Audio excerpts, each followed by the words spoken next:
দর্শক, আমরা আজ এসেছি জনাব ডক্টর রফিকুল ইসলাম হিলালের কাছে। তিনি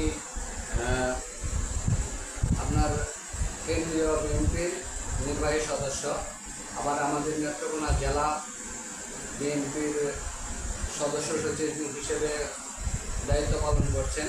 তিনি আগামী 30শে আগস্ট রিভারশিপ বিএনপি সম্মেলনে সাধারণ সম্পাদক পদপ্রার্থী হিসেবে দাঁড়িয়েছেন। তো আমরা আজ এসেছি ওনার সাথে কিছু কথা বলবো ওনার রাজনীতি প্রসঙ্গে। তো ওনার চলে যাচ্ছি জনাব আল্লাহ ডক্টর রফিকুল ইসলাম হিলালি। আসসালামু আলাইকুম, আপনি কেমন আছেন? আলহামদুলিল্লাহ। আচ্ছা, আমরা তাহলে শুরু করতে যাচ্ছি। রাজনীতিতে আসার পেছনে আপনার মূল অনুপ্রেরণা কী ছিল? আসলে আমি ছাত্র রাজনীতির সঙ্গে সম্পৃক্ত।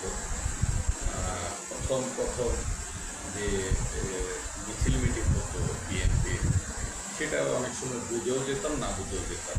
কিন্তু যখন আমি এসএসসি পাস করলাম এবং এরশাদ সাহেব ক্ষমতায় আসলেন অবৈধভাবে, পরবর্তীতে 1983 সাল শহীদ রাষ্ট্রপতি জিয়াউর রহমানের সহধর্মিণী, আজকে আমাদের মামাটি মানুষের নেত্রী বেগম খালেদা জিয়া যখন বিএনপির দায়িত্বভার গ্রহণ করলেন এবং এরশাদ বিরোধী আন্দোলনের ডাক দিলেন 1984 সালে, ওনার ডাকে সাড়া দিয়ে আমি অনুপ্রাণিত হয়ে আমি ছাত্রদলে যোগদান করি এবং তখন থেকেই আবার রাজনীতিতে হাতে করি।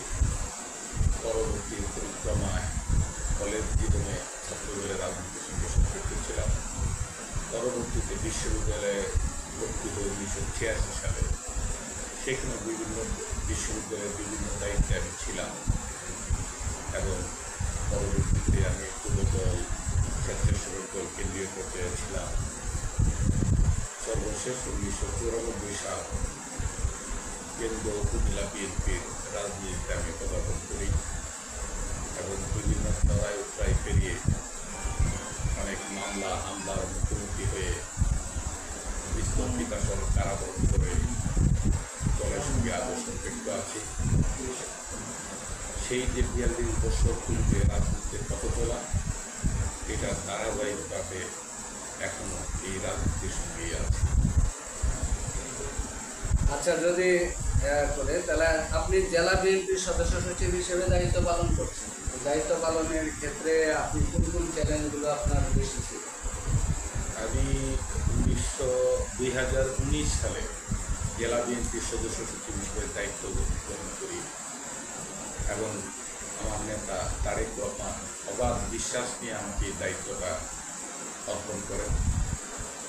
দায়িত্ব গ্রহণ করার পর তখন আওয়ামী লীগের যে দুঃশাসন, এই দুঃশাসনে আমাদের নেতা কর্মীদের মনোবল অটুট রাখা ছিল একটা বড় চ্যালেঞ্জ এবং মিছিলে যারাই আসতো তাদেরকে মামলার আসামি করা হতো এবং তাদের উপরই হামলা করতো আওয়ামী লীগ এবং পাশাপাশি ফ্যাসিস্ট পুলিশ। এই মামলা উপেক্ষা করে নেতাকর্মীরা যাতে কর্মসূচিতে অংশগ্রহণ করে, তাদের এই মনোবল অটুট রাখাই ছিল আমার অন্যতম চ্যালেঞ্জ এবং সেটা আল্লাহর অশেষ রহমতে নেতাকর্মীদের মনোবল অটুট রাখতে পেরেছি। তাদের মনে আশার সঞ্চার করতে পেরেছি যে না, আজ হোক কাল হোক এই স্বৈরাচারের পতন হবে, এই স্বৈরাচার বিদায় নেবে এবং গণতান্ত্রিক মানুষের যে একটি সরকার, সেই সরকার প্রতিষ্ঠিত হবে।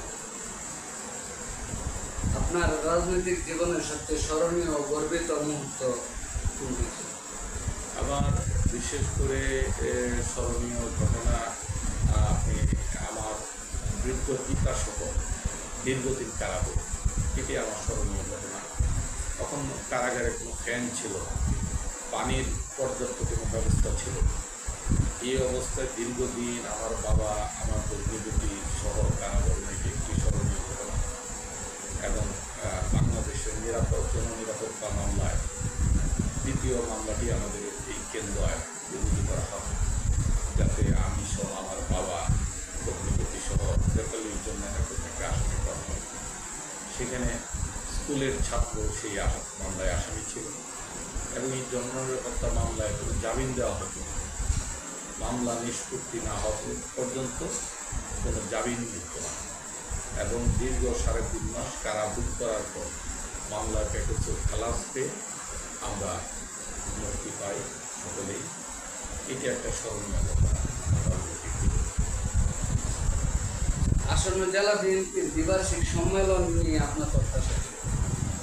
আমার প্রত্যাশা, আমি আসলে নেতাকর্মীদের দাবির পরিপ্রেক্ষিতেই প্রার্থী হয়েছি এবং তারা বলেছে গত দুঃসময়ে আপনি যেভাবে আমাদেরকে আগিয়ে রেখেছেন, এখনও আমরা মনে করি যে জেলা বিএনপি সাধারণ সম্পাদকের দায়িত্ব আপনার প্রাপ্য, এটা আপনার অধিকার, এটা আপনার ফল। বিগত এই শেখ হাসিনা অন্যায় করে 56টি মামলার আসামি করেছে আমাদের, যেটা নেত্রকোনার ইতিহাসে বিরল। দেশের স্বাধীনতার পরে কোনো নেতার নামে এত মামলা কোনো নেতার নামে হয় নাই, যা আমার নামে হয়েছে। কারাগার ছিল আমার একটা নিত্য সঙ্গী। আমি কখনোই কারাগার থেকেও আমি সেই স্বপ্ন দেখতাম যে দুঃশাসনের অবসান হবে। সেই হিসাবে বিগত 5.5 বছরে দলের জন্য নিরলসভাবে এবং সততার সঙ্গে দায়িত্ব পালন করেছি। সেই জন্য আমি দৃঢ়ভাবে বিশ্বাস করি যে নেতাকর্মীরা আমাকে সমর্থন দেবে এবং ইনশাল্লাহ আমি সাধারণ সম্পাদক নির্বাচিত হবে বলে বিশ্বাস করি। সাধারণ সম্পাদক হিসেবে নির্বাচিত হবে, আপনার সাংগঠনিকভাবে কোন ধরনের পরিবর্তন আপনি আনবেন?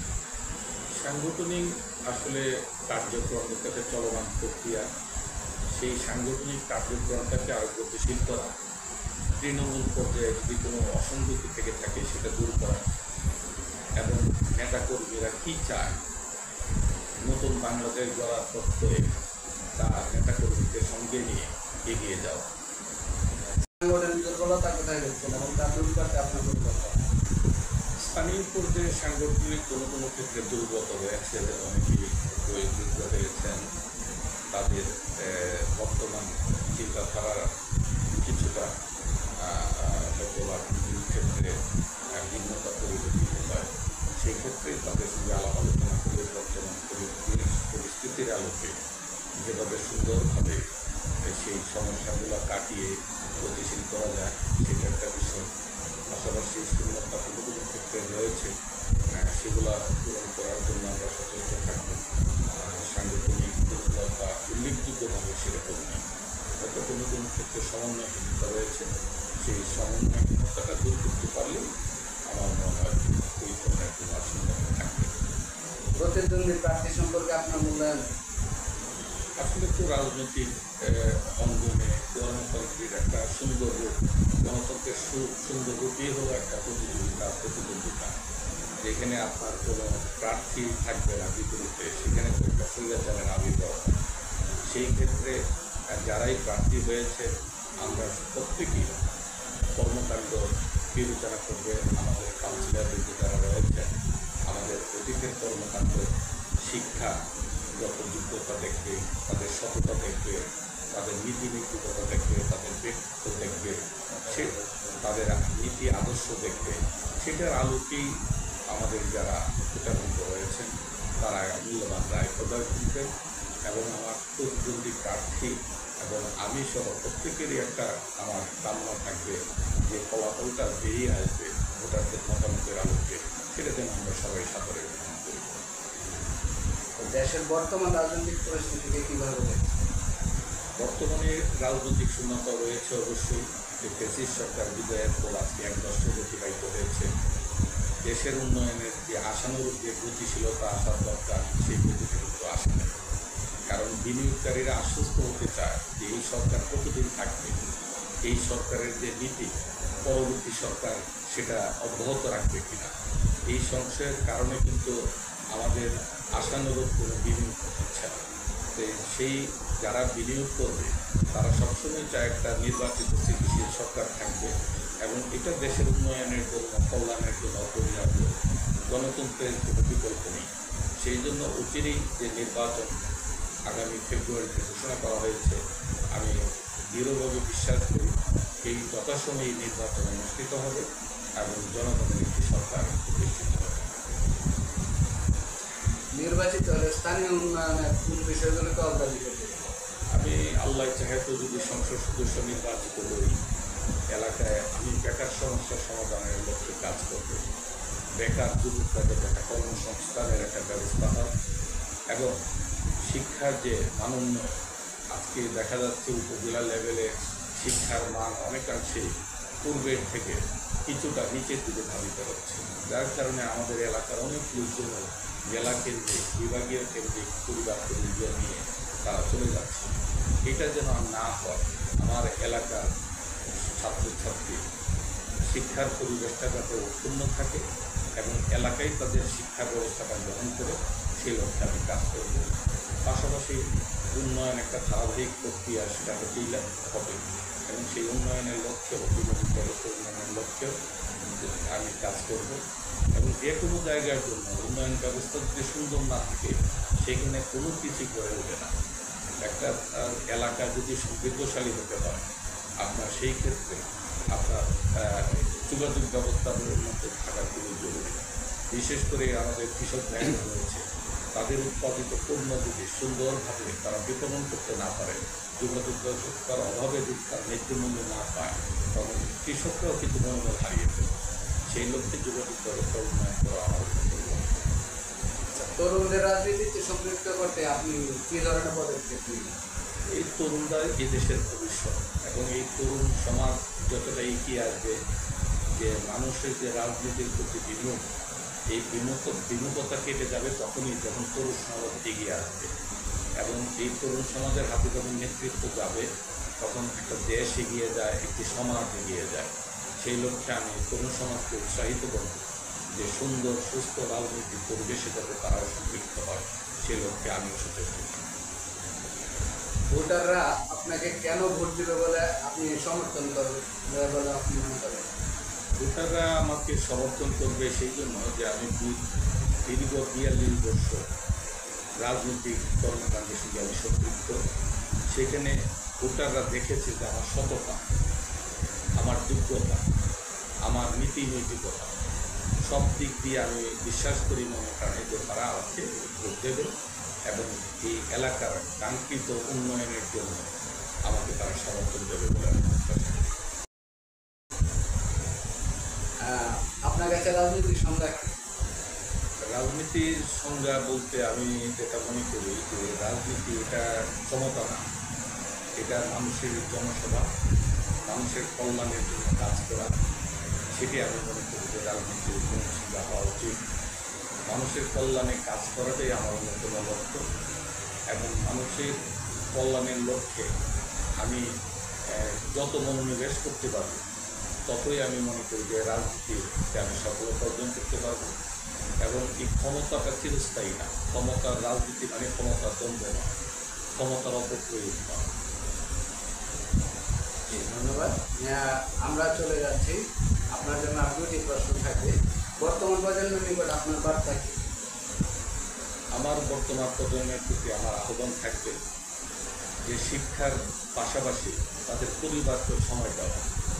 পরিবারকে যদি শিক্ষার পাশাপাশি সময় দিতে পারে, সেই পরিবারটা যেভাবে সমৃদ্ধশালী হয়, পাশাপাশি এটা খারাপ, বিশেষ করে নেশা, বিভিন্ন ধরনের আসক্তি থেকে তারা দূরে থাকবে। পরিবারকেও সাহায্য করা হলো, পরিবারের বন্ধনটা অটুট থাকলো এবং খারাপ কাজ থেকে বিরত থাকলো। আচ্ছা, আমরা চলে যাচ্ছি এবারে শেষ প্রশ্ন। জেলা বিএনপির নেতা কর্মীদের উদ্দেশ্যে আপনার শেষ বার্তা কি? জেলা বিএনপির নেতাকর্মীদের প্রতি আমার অনুরোধ যে আমার নেতা তারেক রহমান সাহেবের যে রাষ্ট্রের কাঠামো সংস্কারের লক্ষ্যে যে একটি দফা ঘোষণা করেছে, তারই আলোকে আমরা যেন প্রত্যেকেই সচেষ্ট থাকি এবং সাধারণ মানুষের সঙ্গে আমরা আচার আচরণ যেন এরকম করি যাতে মানুষ রাজনীতিবিদ সম্পর্কে কোনো খারাপ ধারণা পোষণ না করে। আমাদের আচার আচরণ যেন এরকম হয় যাতে আমার নেত্রী বেগম খালেদা জিয়ার কালিমা লিপ্ত না হয়, আমার যে নেতা তারেক রহমানের ইমেজ ক্ষুণ্ণ না হয়। আমরা যেন এই কাজটা করি। এটাই আমার আহ্বান নেতা কর্মীদের। ধন্যবাদ জনাব ডক্টর হিলালি সাহেব, আপনার আমাদেরকে যথেষ্ট সময় দিয়েছেন জন্য আপনাকে অসংখ্য ধন্যবাদ। সেই সাথে দর্শকবৃন্দ আপনাদের রইল, আপনারা কাকে নির্বাচিত করবেন। রাজনীতি মানে প্রতিদ্বন্দ্বিতা নয়, রাজনীতি মানে ক্ষমতা নয়, রাজনীতি হচ্ছে আপনার জনসেবা। ডক্টর হিলালি সাহেব আমাদের কাঙ্ক্ষিত উত্তরটা দিয়েছেন। তো আপনারা বিচার করবেন কে যোগ্য প্রার্থী। যোগ্য প্রার্থীকে আপনারা আপনাদের নেতা হিসেবে আপনারা নির্বাচিত করবেন, সেই প্রত্যাশা রেখে আজকের মতো শেষ করছি। ধন্যবাদ। আসসালামু আলাইকুম।